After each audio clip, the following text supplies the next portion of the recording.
Shalom everyone, it's your girl Ahavaya. Welcome to my channel. Welcome to those of you who are returning, and welcome to all of those that are seeing me for the first time. I mostly do videos on plants. If you like what you're seeing, please give me a thumbs up and subscribe to the channel. Turn on the notification bell so that you are reminded every time I drop a new video. So today's video will be about watering.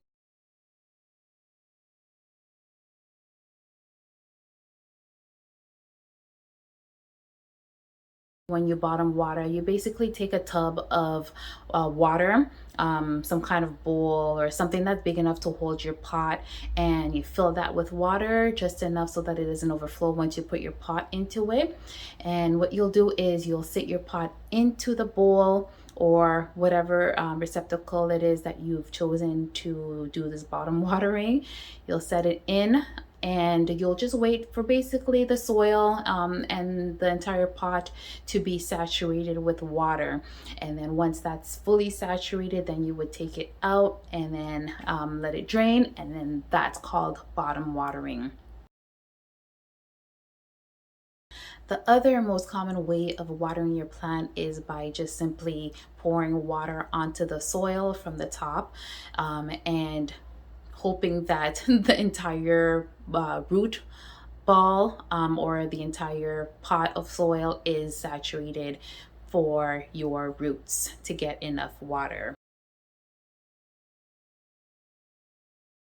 So today what I will do is demonstrate this process using my spider plants that I purchased the other day. It's been maybe a week and a half or so since I watered them, and they are now dried. So I will use this to demonstrate that for you.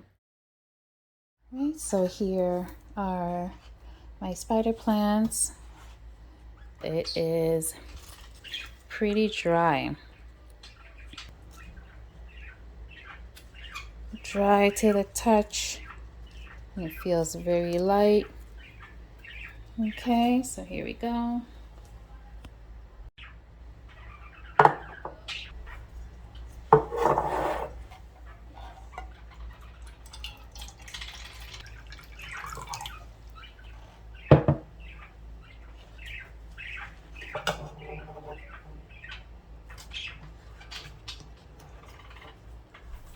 It's floating on top because it is very dry, so it's just floating, and basically you just sit it down and leave it for some time. And then here I'm just going to demonstrate the regular watering.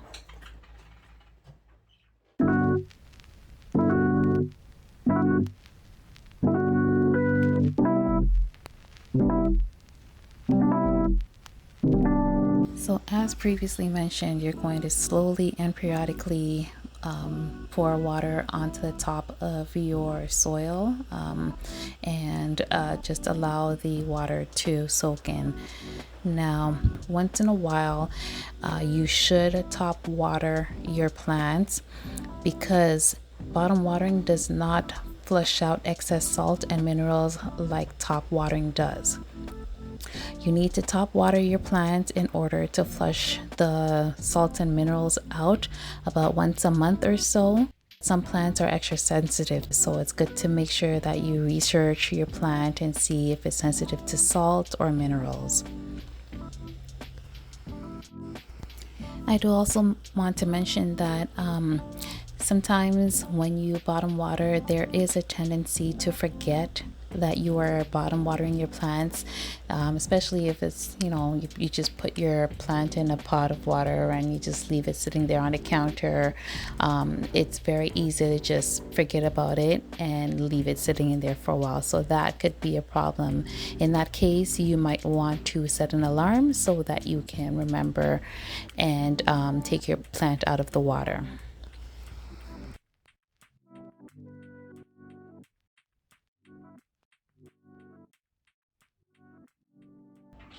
It's also a good idea to refill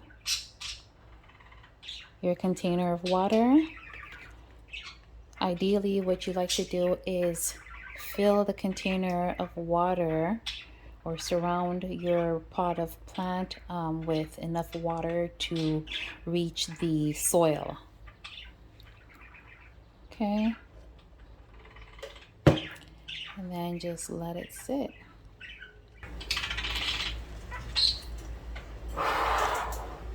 Might just try pulling it out just to see. Hopefully I don't damage any of the roots. Oh, there we go. All right. Now you get to see the root ball, what's actually saturated with water and what's not. So if you look over here, the top portion is saturated with water, and parts of the bottom portion here is saturated with water, but you can still see that there are parts in here that didn't receive water.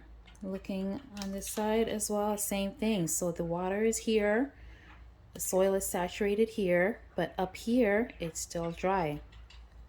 It's still very dry. So looking from the top while it's in the pot, you're thinking that your plant is fully saturated and it's received all the water that it can get or that it needs. But when you look at it and upon inspection, you'll see that there are still parts of the root ball in the soil that are still dry, and those roots that are there are not going to get water to drink. So let's take a look at this one here, which we bottom watered. So right off the bat, I could feel a difference in how heavy this pot is. You can feel that it's moist. So you can see that it is not dry at all. Taking it out of the pot, let's see. Ooh. There. The entire pot, the entire soil is fully moistened. It's moist all the way around. Okay, and that's how you know that this plant will be good for another week or so. And yeah, in my opinion, this is the best way of watering. Fully saturated.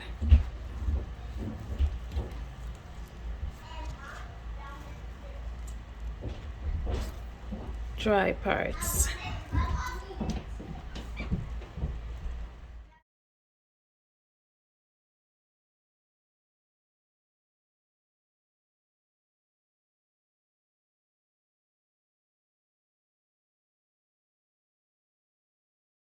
Now, the downside to bottom watering would be that it takes time.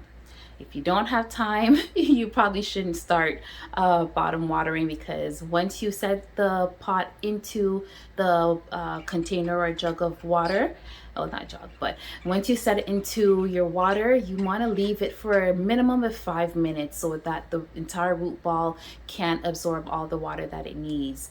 There are certain times where when the soil, the pot of soil is completely dry, it gets a little bit, how should I say, water repellent. It becomes water repellent, right? So it's harder for the soil, because it's dried up so much, it's harder for it to absorb water. So in that case, you're gonna have to leave it in the water a lot longer, from 5 to 15 minutes, for it to absorb the water properly, and so that it can retain it as well. So you're gonna need time if you're going to bottom water. If you don't have the time to bottom water, then the other method for you that would be best for you would be to water from the top of the plant. The other con that you might find with bottom watering would be that you might have pots of plants that are way too big to fit in just like a bucket or a container. So the way to fix that would be to water or bottom water in your bathtub. For those of you that have bathtubs, because I know there's some people that have homes that only have showers, but if you have a bathtub, what you could do is just fill that with water and put your big pot of plant into that and bottom water. Bottom watering in a bathtub also helps if you have lots of plants that you like to bottom water all at once, to save you some time. So you could just fill the bathtub with all your plants and then let the water be absorbed into the root balls and into the soil, and you basically get to do many plants at once. There are times when you think that it's received enough water or it has enough water in the soil, but when you check, you'll see that there are spots in your pot. Once you remove the root ball out of the pot, you'll see that there's spots that did not get the water. So there'll be dry spots, and that's not really good for the root system, because some parts will receive water and other parts won't receive water. So that could be a little bit detrimental to your plant. Now, watering from the top could be a little bit tricky. You have to water slowly and a little bit at a time. So you water a little bit, pour some water on it a little bit, and then I guess walk away or wait a couple minutes, and then you pour some more on top of the pot or on top of the soil, and then wait, and you keep repeating this process until you see that the soil has fully absorbed. So if you ask me which method I prefer to water, I would say that I prefer to water from the bottom. That way the soil, the entire pot of soil gets saturated with water, and the plant gets to take what it needs from it, and you ensure that each part or the entire pot is saturated and has enough water.